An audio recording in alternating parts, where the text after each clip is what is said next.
বাংলাদেশ জামায়াতে ইসলামী সংগঠন হিসেবে অত্যন্ত শক্তিশালী।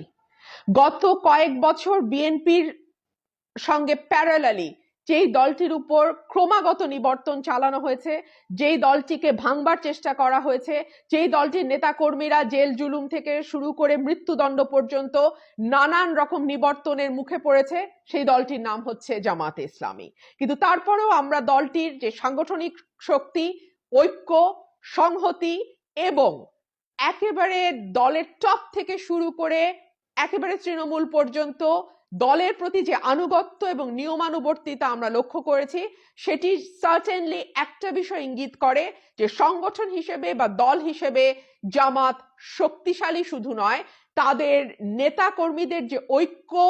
সংহতি, দৃঢ়তা এবং দলের প্রতি আনুগত্য, তাতে একটি রাজনৈতিক দল হিসেবে জামাতকে যে ধরনের পরিস্থিতির মুখোমুখি হতে হোক না কেন দলটি টিকে যাবে।